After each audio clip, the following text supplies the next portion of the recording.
Good morning, and welcome to Morning Message for June the 16th, 2020.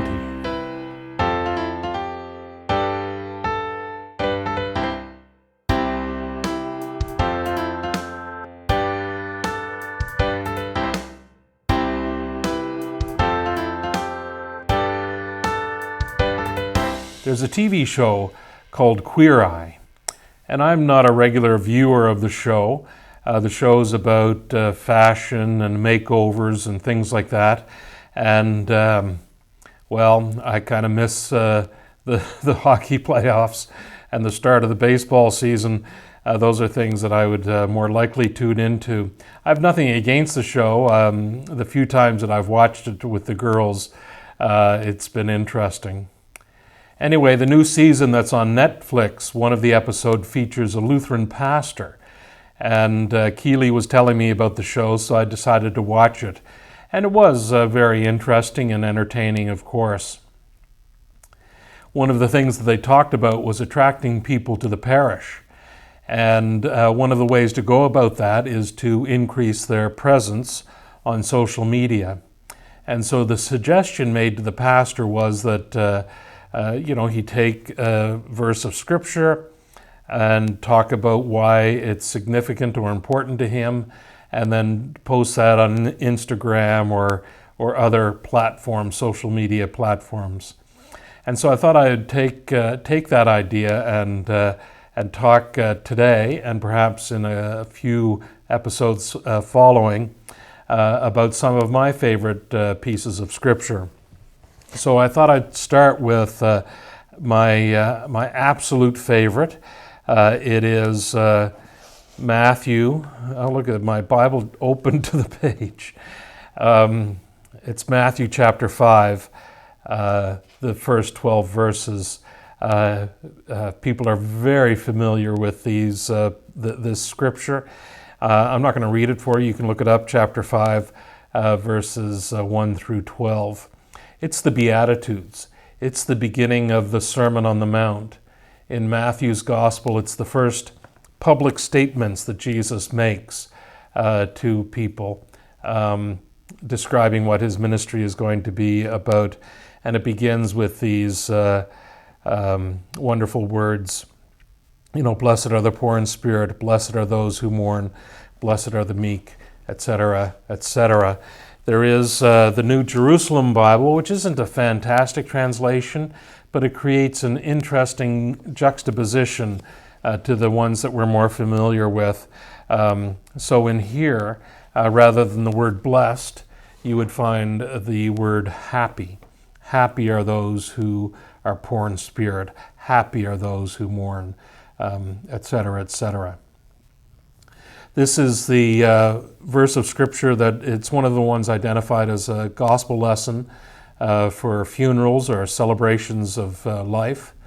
And when I'm asked by families to pick, sometimes families don't want to pick scripture readings for a loved one's funeral, so they'll just ask me to pick whatever you want. That's almost always the verses that I choose, and the reason for that is. If you're going to be strict about interpretation of Scripture, I probably pick it for the wrong reasons.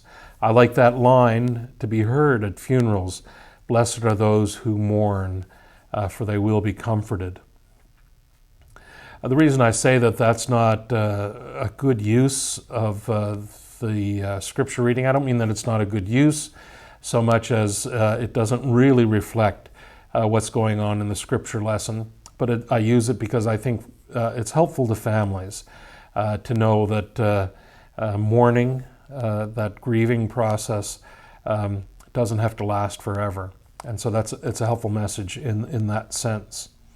But I think when I was studying this in university, one of the questions we were asked to reflect on, I think it was a paper we had to do, was the question, what's so blessed or what's so blessed about all of these things, being poor in spirit or mourning or meekness or hungry for righteousness or being merciful or being pure in heart or being peacemakers or even being persecuted. What's so blessed about any of these things? And that's a really challenging question to ask, because it addresses some of the assumptions that we make about this particular piece of Scripture. Of course, in Luke's Gospel, it's a little bit different. The list is shorter, and it's followed up with a series of woes or warnings that Jesus gives in Luke's Gospel. Warnings to the rich, warnings to those who are full now, a warning to those who laugh, a warning to those of us that people speak well of us. Those are temporary things.